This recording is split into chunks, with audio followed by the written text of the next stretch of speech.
On behalf of the General Assembly, I have the honor to welcome to the United Nations His Excellency Gotabaya Rajapaksa, President of the Democratic Socialist Republic of Sri Lanka, and to invite him to address the Assembly. Mr. President, Secretary General, Excellencies, ladies and gentlemen, Ayubowan. I'm honored to represent Sri Lanka at this August gathering today. Let me first congratulate His Excellency Abdullah Shahid on being elected President of the 76th session of the General Assembly. Mr. President, you have long been a friend of Sri Lanka.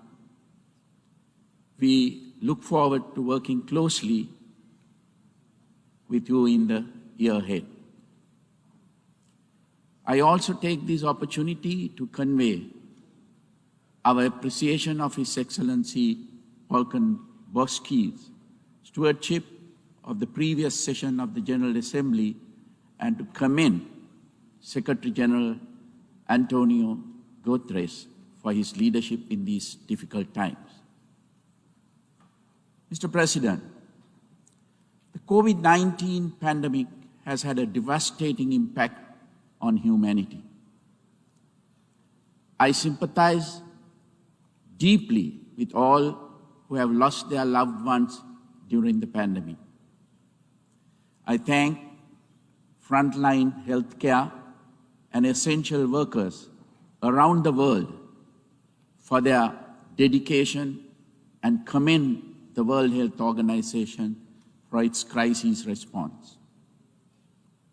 I also greatly appreciate the rapid advances made by the scientific and medical communities in devising vaccines and treatment protocols to combat the virus. At the same time, we must recognize that the challenges surrounding production, distribution, deployment, and acceptance of vaccines must be overcome urgently if the spread of dangerous new virus strains is to be prevented. Ensuring that everyone, everywhere is vaccinated is the best way out of the pandemic. Although still a developing nation, Sri Lanka has been very successful in its vaccination program. We have already fully vaccinated nearly all those above the age of 30. Everyone over the age of 20 will be fully vaccinated by the end of October. We will start vaccinating children over 15 years of age in the near future. The rapid progress of vaccinations was enabled by coordinated efforts between healthcare workers, armed forces, and police personnel, government servants, and elected officials. In collaboration with the WHO, Sri Lanka is establishing a regional knowledge hub to facilitate exchange of lessons learned from COVID-19 and support countries to recover better. Sri Lanka also benefited greatly from financial and material support provided by bilateral and multilateral donors to manage the pandemic. I thank these nations and institutions for their generosity.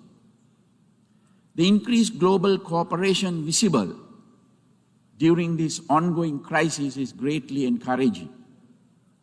However, there is still more to be done. Mr. President, the economic impact of the pandemic has been especially severe on developing countries. This has placed the implementation of the 2030 Agenda for Sustainable Development Goals at considerable risk. It is vital that more initiatives, including development financing and debt relief be adopted through international mechanisms to support developing nations and help them emerge from this uncertain situation. Sri Lanka too has suffered greatly due to the pandemic. In addition to the tragic loss of life, our economy has been deeply affected. The lockdowns, together with general movement restrictions, reduced international travel, and slower global growth have affected nearly all sectors of our economy. Tourism, one of Sri Lanka's highest foreign exchange earners, and a sector that supports nearly 14% of the population, has been devastated.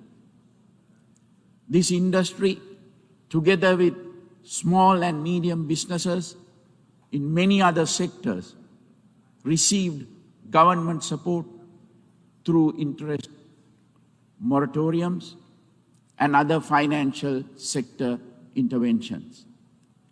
Daily wage earners and low-income groups were also supported through grants of cash and dry rations during lockdowns, adding significantly to state expenditure. In addition to their immediate impact, these economic repercussions of the pandemic have limited the fiscal space available to implement our development programs. Mr. President, as devastating as the consequences of the pandemic have been to humanity, the world faces the even greater challenge of climate change in the decades to come. As emphasized in the recent report by the Intergovernmental Panel on Climate Change, the unprecedented effect of human activity on the health of the planet is deeply worrying.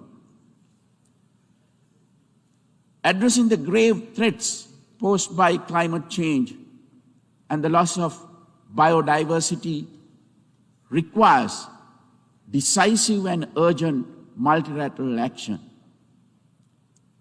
As a climate-vulnerable country, Sri Lanka is deeply aware of the dangers of climate change. Sri Lanka's philosophical heritage, deeply rooted in Lord Buddha's teachings, also emphasizes the vitality of preserving environmental integrity. It is in this context that Sri Lanka is a Commonwealth Blue Charter champion and leads the action group on mangrove restoration. Through the adoption of the Colombo Declaration on Sustainable Nitrogen Management, which seeks to have nitrogen waste by 2030, Sri Lanka has also contributed to global efforts to reduce environmental pollution. Having participated virtually in the pre-summit held in April, I trust that the United Nations Food Summit later this month will result in actionable outcomes to promote healthier, more sustainable and equitable food system globally. Such outcomes will be crucial to human health as well as to the health of our planet. Sustainability is a cornerstone of Sri Lanka's national policy framework because of its impact on soil fertility, biodiversity, waterways and health. My government completely banned the use of chemical fertilizers, pesticides and weedicides earlier this year. Production and adoption of organic fertilizer as well as investments into organic agriculture are being incentivized. I appreciate the encouragement received from many global institutions and nations for our efforts to create a more sustainable agriculture in Sri Lanka. The conservation of our environment is one of our key national priorities. We aim to increase forest cover significantly in the coming decades. We are also working to clean and restore over 100 rivers countrywide and to combat river and maritime pollution. We have also banned single-use plastics to support ecological conservation. Sri Lanka recognizes the urgent need to reduce use of fossil fuels and support decarbonization. Our energy policy seeks to increase the contribution of renewable sources such as solar, wind, and hydropower to 70% of our national energy needs by 2030. Mr. President, Sri Lanka welcomes the support of the international community as it engages in the task of reviving its economy and carrying out its national development program. We intend to make full use of geostrategic location and our robust institutions, strong social infrastructure, and skilled workforce to attract investment and broaden trade relationships. My government is focusing on extensive legal, regulatory, administrative, and educational reforms to facilitate this and to deliver prosperity to all our people. Sri Lanka has enjoyed universal adult franchise since pre-independence. The democratic tradition is an integral part of our way of life. My election in 2019 and the parliamentary elections in 2020 saw Sri Lankan voters grant an emphatic mandate to my government to build a prosperous and stable country and uphold national security and sovereignty. In 2019, Sri Lanka experienced the devastation wrought by extremist religious terrorists in the Easter Sunday attacks. Before that, until 2009, it had suffered from a separatist terrorist war for 30 years.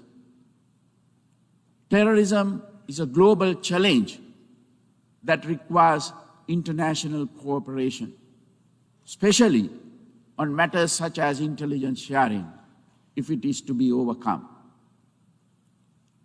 Violence robbed Sri Lanka of thousands of lives and decades of prosperity in the past half-century. My government is committed to ensuring that such violence never takes place in Sri Lanka again. We are therefore acting to address the core issues behind it,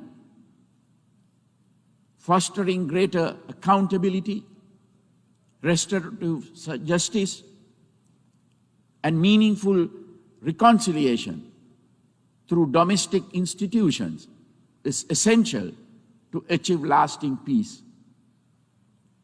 So too is ensuring more equitable participation in the fruits of economic development. It is my government's firm intention to build a prosperous, stable, and secure future for all Sri Lankans, regardless of ethnicity, religion, or gender. We are ready to engage with all domestic stakeholders and to obtain the support of our international partners and the United Nations in this process. However, history has shown that lasting results can only be achieved through homegrown institutions reflecting the aspirations of the people. Sri Lanka's parliament, judiciary, and its range of independent statutory bodies should have unrestricted scope to exercise their functions and responsibilities.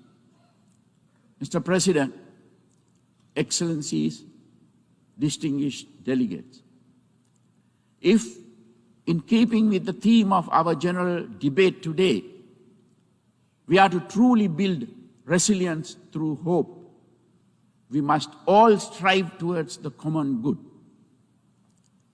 It is the role of the United Nations to facilitate this by treating all sovereign states, irrespective of size or strength, equitably and with due respect for their institutions and their heritage.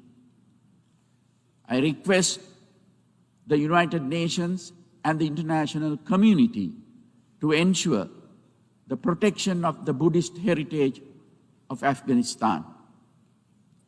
I call on the member states of this August Assembly to work together in a spirit of true cooperation, generosity, goodwill, and mutual respect to foster a better and more sustainable future for all humanity.